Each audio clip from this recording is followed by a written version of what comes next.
Welcome to You Can't Say That in Court, a podcast by Rise Women's Legal Center. I'm Vicky Law. And I'm Stephanie Melnick. We are your hosts in this conversation about survivors of violence navigating the BC family law system. We recognize that this system is colonial and causes harm to families, and that disproportionately impacts Indigenous people. By speaking more widely about these harms, we hope to raise awareness about the challenges that survivors face as they navigate the colonial family law system. This podcast is our attempt to collectively identify the barriers and ask for positive changes to be made. Thank you for joining us. Our podcast series will discuss difficult topics such as gender-based violence and intimate partner violence, including physical, sexual, emotional, psychological, and financial abuse. Please be aware that this is a thread that is woven throughout all the episodes, and we hope that you will take care of yourselves however you need. We are into episode 2, where we're going to keep talking about myths and stereotypes, probably a little more in depth. And as we mentioned in our first episode, coercive and controlling behavior is going to be a thread throughout, because this is something we really want everyone talking a lot more about. The more we talk about it, the more we'll understand it, the more the courts will be able to hear it, and the more we'll be able to say something in court about coercive and controlling behavior. So we did say in the first episode that one of the key pieces of coercive and controlling behavior is looking at things as a pattern of harmful behavior. It makes a lot more sense when we look at things as a pattern, because it's an accumulation of a lot of different elements or like moments in a relationship that kind of contribute to the problematic nature or the abusive part of it. But I think for this episode, Vicky, we want to get into a lot more myths, right? Yeah, we have heard a lot. I'm just going to jump right in, but this first one it's very bothersome. I'm glad that we've prepared people, that we're talking about difficult things, because when we talk about a myth, it just is so frustrating and angering sometimes. But like, we hear a lot when intimate partner violence is alleged, frequently, especially in court, that there must be a lot of false claims going on as well.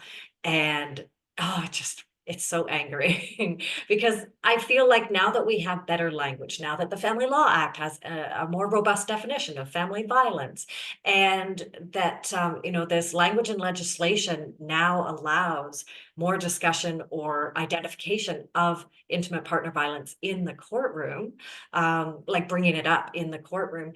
And that doesn't mean that there are more false allegations than before. It probably just means that we can actually talk about it now, that people understand what's going on. So this is this is the next step that we're also looking for with coercive and controlling behavior, is to have that level of recognition, that the language becomes more common. And we can tune into some of the subtleties of this kind of violence. Yeah, I think, Vicky, you and I were talking before. You look like you're going to jump in. Go ahead. Yeah, I was just thinking, like, back in the 80s, like, people, like, we didn't have, family violence was only recognized in our legislation in BC in 2013. So like, it wasn't, these words did not exist in the legislation before. And so what could people have used to bring it up into court when they talk about coercive and controlling behavior, or a pattern of control, pattern of coercive control? And it's interesting because my mentor was the one who like turned my mind into this, because she's been practicing. I'm not going to age her, but she practiced before 2013. Right. For a very she has long lots time. Of experience. Yes. She has lots of experience. Yeah. And she's like, it's not that all of a sudden, all these people are experiencing violence. Like, violence existed before. It's just now we have the words to identify what it is, and so we can present it to court in the right way. But because it is more identifiable, people are able to speak about it more openly, more there is still shame. I think when people feel a lot of shame or disappointment, or I can't believe I put my children through this, that type Yeah. of emotion.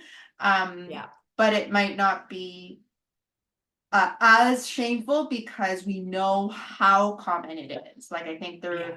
the statistics is like 1 in 3 or 1 in 4 Right. people. Yeah. And it used to be called something different. There was a time when it was okay to beat women and children. That was not considered violence. No one would have said that that was violence, you know. So things shift, they change over time. We have different language, and we're being a lot more honest about what's happening in intimate partner violence, I think, than we ever have been. And so that's maybe why it might seem like there are a bunch of false claims, but absolutely not the case. We know that this type of violence has not been getting better. There are lots of reports that suggest it's gotten worse, certainly through the pandemic. Um, yeah, and this is a tough myth to battle because it's hard to find evidence. Again, the more we talk about looking at patterns of behavior and bad behavior, harmful behavior, I think it's going to get easier. But again, like we mentioned in the previous episode, physical assaults are still more easily proven because there's physical evidence to bring into the courtroom. It's not just an explanation of what's been happening. Um, and again, we can't just rely on statistics for how often this is happening, because there are so many issues with, and I think you hit it right on the head, Vicky, about the shame. Shame is a very powerful emotion, and it, yeah, it is preventing a lot of forthcoming reporting, I think, of the incidents of intimate partner violence and how often it actually happens. So it's really, really hard to know how often it's happening. I think we often at Rise are just holding a position of believing first, you know, that if someone is coming forward, there is not a lot of upside for someone to report or talk about violence they might be experiencing. I mean, this is another myth we're going to get into later, so I won't, I won't go down that rabbit hole right now. Yeah, and I think it's also difficult because as it stands right now, there is no criminal offense for coercive and controlling Right, behavior. So if there was financial and emotional and psychological abuse, there it's not like there is, you could go to the police and say my partner is preventing me from using our money. Like right. that's not a criminal offense. And we also, I know we didn't want to talk about in this episode because it could be its own podcast show on its own, but the problematic of relying on the police Right. Yeah. for help in domestic violence situations. So that's all to say that we can't rely on statistics. We can't rely on the numbers that are reported. They are much higher. I think the incidence of violence is much higher than we really truly know what it is. Yeah, absolutely. Absolutely.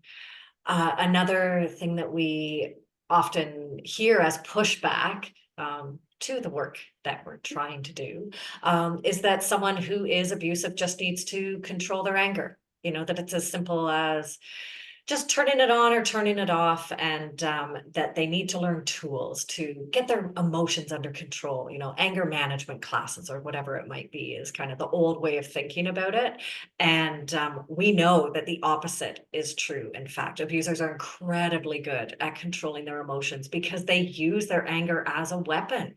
They turn it on in a very deliberate way as a means of controlling others. It's very purposeful and very effective. Again, anger is a scary emotion, especially if someone is more physically intimidating. But anyone who has been in an abusive relationship and has experienced their abuser's anger also knows how charming or calm and contained they can be in public with strangers or outside of their home. And I think that contrast is also, it almost kind of is a bit gaslighty as well, you know, just echoing back to our first episode around how is someone supposed to explain that this person who's super charming and just everyone loves them and thinks they're so lovely, but behind closed doors, they're extremely scary and extremely intimidating. That would just be a very difficult thing to try and explain to someone outside of the relationship. So, yeah, the It idea that, oh yeah, I was just gonna say it's a bit of like Jekyll and Hyde, right? Like yeah, you don't yeah, know who you're gonna get.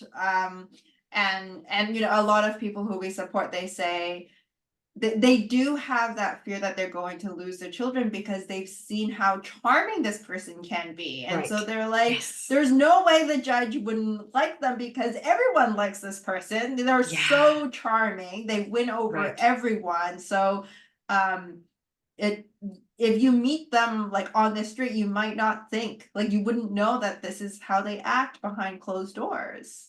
Yeah, exactly. Um, in my previous work in victim services, I used to say that if police show up at a scene and there's someone who's super calm and collected and just speaking like really measured and full sentences that make total logical sense, maybe even in like like in proper sequence and everything, that's not normal. If 911 has been called, people should be freaking out. That's normal response to the situation, and needing police intervention, needing police help is often because things are falling apart to a degree that no one can contain them. So there's this weird perception that people in court proceedings, even who are not falling apart, are the ones who are more credible. When in fact, I think it comes back to this myth of someone doesn't need to control their anger. They need to be less controlling because they're clearly able to control their anger, and they know when it is appropriate as a tool or as a weapon, and they know when it won't be serving their purposes, and they can they can control it very well. Yeah. Yeah. Yeah, and this kind of leads into another myth that we hear about sometimes, that you can tell from the outside if someone is abusive. And I'm hoping that most people listening understand that there is no typical profile of an abusive person, that it really could truly be anyone from any demographic. It's impossible to tell based on how they act in the community or in other relationships, different relationships. I know this can be very hard for parents, for example, if they have a son who is abusive, they just have so much trouble wrapping their head around it, because that's not the way they behave in their relationship with their family, their other family. Um, yeah, I think, I don't know if I'm going out on a limb here or not, but I think it's pretty common for abusive personalities to be very clever. It seems to be the case in the controlling their anger situation as well, that an abusive person can be extremely smart, extremely calculating. They know strategically when anger is going to help, and they know strategically when they are going to be believed or not believed. And so being able to hide that part of them, or that tool that they use with the person who's really closest with them, like in that intimate partner relationship, they're using it as a means of control. Um, yeah, it's very hard to tell from the outside. I think it's like that manipulation, right? Like going back to the example that you provided in our last episode about the abuser taking the victim's wallet while they were on honeymoon because she was worried that she was going to lose it. Like again, it could be very innocuous, but like you kind of have to have some brains to be like, okay, if I just take it from her at Totally. that point, then I'm not going to give it Yeah. back to her because she won't have be able to use her credit cards, etc., etc. Like it does Yeah. take, like you said, the calculation, the manipulation to think through all that in order to financially control someone. Yeah, yeah, exactly. And it might be that they are that calculating to start with, or maybe just through various relationships and as they go through their life, they learn through trial and error that these are techniques that work to control someone else and keep that power. But no matter how they come to understand these strategies, yeah, it's very hard to tell from the outside if someone is abusing their intimate partner. Uh, yeah. Is this, I was worried this is going to get a bit depressing. It's so hard to We are talk about the myths. we are Oh, getting there. yeah, they're so infuriating sometimes. Um, yeah, another one that comes up a lot is that people should feel reassured, survivors should feel reassured because the law is on their side, the truth is on their side. All they have to do is tell the truth. And whether they've been gaslit in their relationship, where they have no confidence anymore in their own judgment and their own self-esteem, or through experience with the legal system, they often believe through experience that the courts aren't going to see it their way. And this is a very normal belief, I think, for anyone that's tried very hard, especially if they've represented themselves in court, or even yeah, in any stage of like a family law or court battle. It's really, really hard to believe that the law is going to come out on the right side of things for so many reasons. And that, I mean, this is basically going to be what we talk about for all the rest of the episodes as well. But one of the reasons is that this pattern of bad behavior, that coercive and controlling behavior, isn't always recognized by the courts. And so if someone thinks, oh yeah, I just have to go in there and tell my story and it's just going to be understood, that's not necessarily true. So if we got to a point where these patterns of bad behavior were really recognized for what they are, and they could be considered by the courts and really listened to, I think all the court processes would become a lot more fair. But the other piece of, I think, the law being on your side, you shouldn't be afraid of engaging in the court system or whatever it is, that mythical kind of narrative that some survivors hear, is that it's such a complicated process. So even if they know they're telling the truth, and even if they're going into a hearing or a trial or even just an affidavit, whatever they're doing, they know that they're telling the truth. If they haven't followed the rules properly, then it might not be heard by the court at all. It might not be considered. So there are just so many layers to, the law is fair. All you have to do is tell the truth. It's going to be on your side. It's not necessarily true. And so I think the reason why we talk about this myth as much as we do is to understand why someone would choose not to engage in the court system and choose to walk away. I think it's important to recognize that's a really carefully considered choice, and it's not a crazy thing to do, even though it seems obvious that engaging in the system or filing something is going to get you what you deserve. Yeah, and it kind of goes back to what we were saying before in our previous episode, where like the court system, the legal system presumes that both parties have equal footing and coming to Right. the process with the same amount of resources, whether it's financial and time or effort. But we do see a lot of survivors walking away from their entitlements because the legal system is an avenue, like we have said before, to further coercive controlling behavior. It is a process where both parties have to engage with it in order to get the results that they want.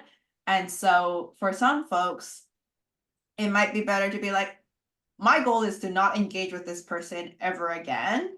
And if that means I'm not going after what I'm legally entitled to, then so be it, because my number one goal is to be safe or not speak to them, because Yeah.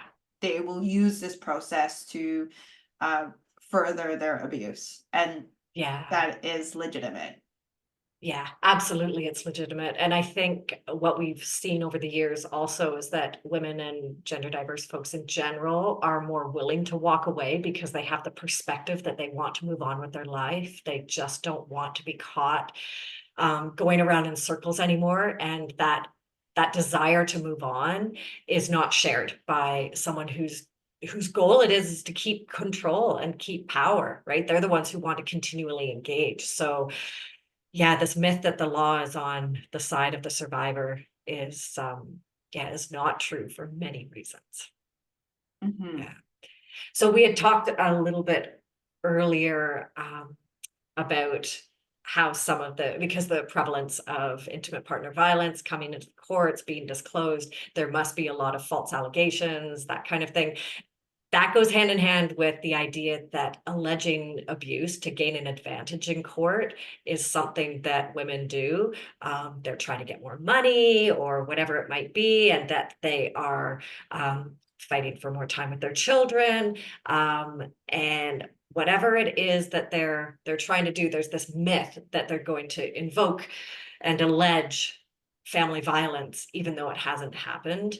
And this one's really harmful because sometimes the courts are aligned with this myth and their decisions are aligned with the myth. And it's very sad. It's very depressing because what we found is Yeah. most clients are just wanting enough time with their children. A lot of them, even if they're separating from an abusive partner, recognize that the dad needs to be in the picture, that their kids need time with their father, unless the violence is so serious and so harmful.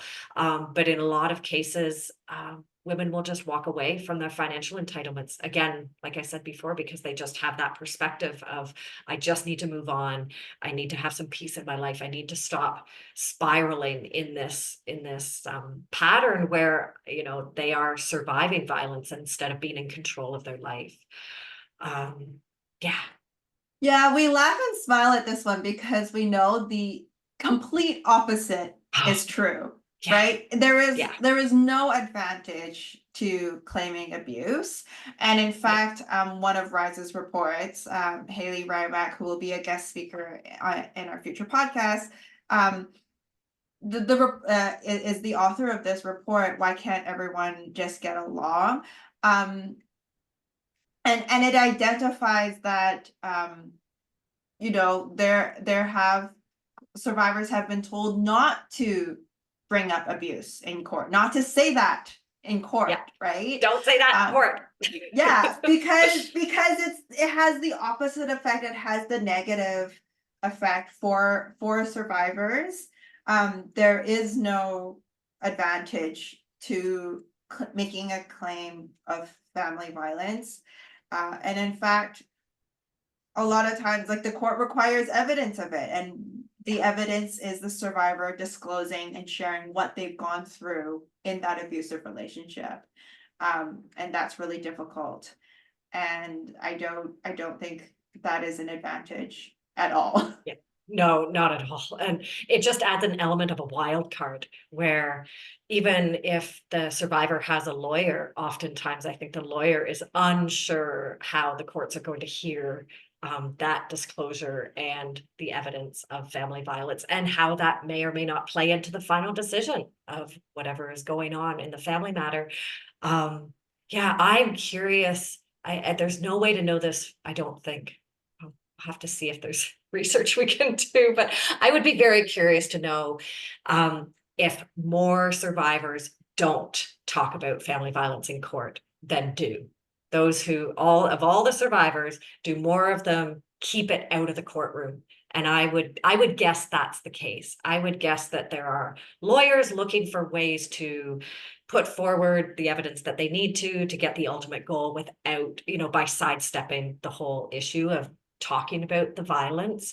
I Yeah, think that's a hard one to really track down, it would be because hard to measure. Yeah. a lot of people don't identify what they've gone through as violent, right? Yes, Like, right. they're Yes. not going around telling their lawyers or telling their support worker, like, this constitutes financial abuse, or this is Right. psychological abuse, and this is Right. coercive controlling behavior, right? Yeah. A lot of the Yeah. times, like, what we do, what Rise does, and a lot of our colleagues do really well, is to provide that type of language and kind of educate the people who access our services that, hey, family violence is a thing in the Family Law Act, and, like, Yeah. have you experienced these types of abuse? And it's not like, have you experienced financial abuse? It's more of like, Right. given an example of, like, are you able to use money freely? Or like Mhm. the example that you get, are you able to walk away from this situation. Right. But I think because A, it's hard for people to identify it themselves, and B, it's Mhm. also hard for a third party to identify what someone has gone through. Um, Yeah. I don't know Yeah. if we would be able to figure that out. I don't think we would. It's a hypothesis on my part. It's also hard, though, for survivors to decide they're going to relive it and in a courtroom, right? So even if a lawyer's like, yes, we have some really good evidence here, and family violence is an important context for what we're talking about with, parenting time or spousal support or whatever the issue might be.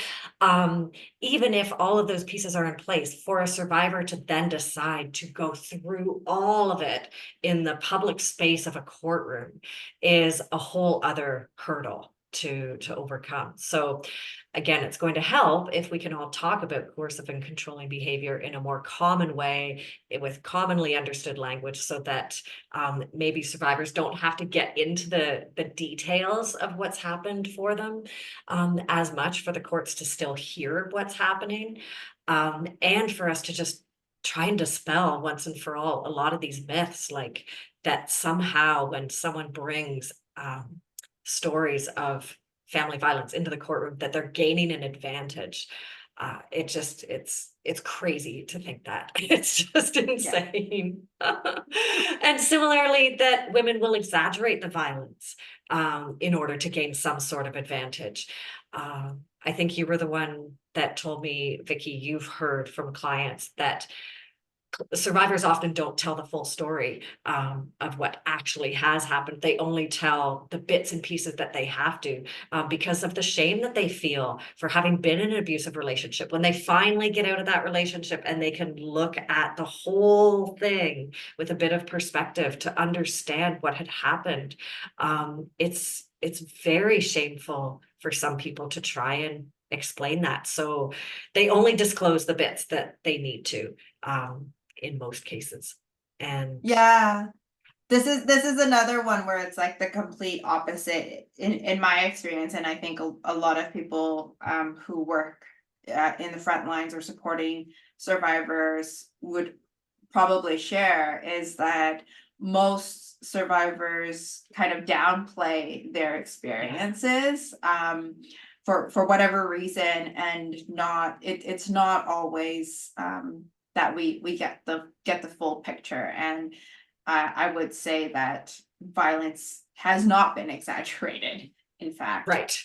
and Yeah. we don't get the full story. Yeah. I think it's consistent with the fact that we know family violence in general and intimate partner violence is underreported. That Yeah, all goes hand in hand. yeah, Um, yeah. And I mean, another piece that makes it hard, I think, is a lot of the blame generally in society that gets put on the victim, which feeds into the shame. But it's also going hand in hand with this idea that women are maybe vindictive as they exit a relationship or something, and they don't want the dad to see the kids because they're just nasty that way. And that's absolutely not true. That myth is extremely harmful and extremely reductive as well. The majority of survivors we know want their children to continue to have a relationship with their dad, but they want it to be a safe relationship. They want it to be a healthy relationship. That's the piece. Moms are worried about their kids' safety. And if they've gotten out of the relationship, then they know that they could be in a better place, but they worry about their kids.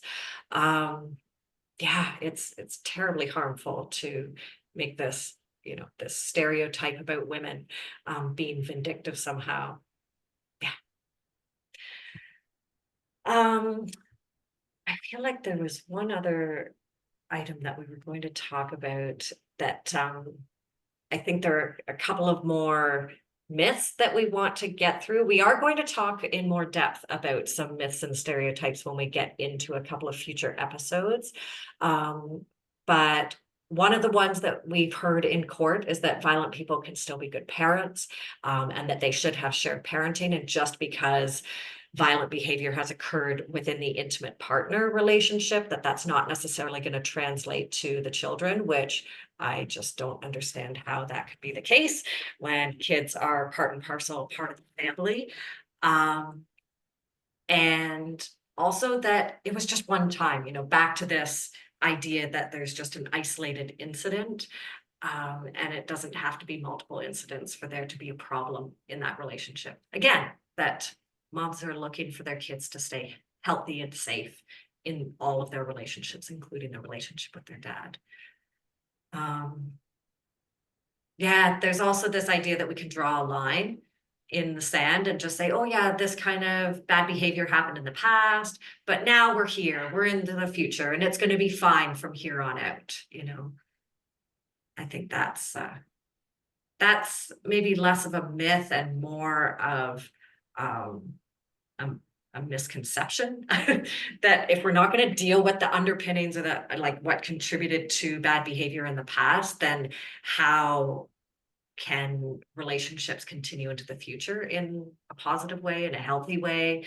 I think it goes back to, the perpetrator wanting to further their control, right? So if it was as easy as drawing a line in the sand where they're like, okay, now I have to be a better person, I'm not going to exert my control over my ex-partner, then sure, like we can move forward and say that was in the past and this is in the future. But we know that's not true because the family law system is being used as a method to further coercive controlling behavior. Yeah, exactly. So I am happy to say we're not done talking about myths and stereotypes. We're going to get into it more with one of our colleagues, Vandana Sood, who's a lawyer who will be in a future episode. And we're going to do like a really deep dive into a couple of myths that have come up in court settings. And then we can talk about why is it so problematic to have these myths persist in a courtroom setting. I mean, I think we can understand how it's problematic in society in general and maybe in our relationship with our friends and family, but specifically, how does this go against what we're trying to remedy in courtrooms? I think that's going to be a really interesting conversation. And then Vicky, you mentioned the report that Haley wrote, Why Can't Everyone Just Get Along? We're going to reference that in our show notes so that there will be a link if any of you want to have a look at that report. I think that's it for today, and we will pick it up again next time. We're going to have a guest, which is going to be very exciting, and we'll just keep this conversation going. Thanks so much for joining us today, everyone.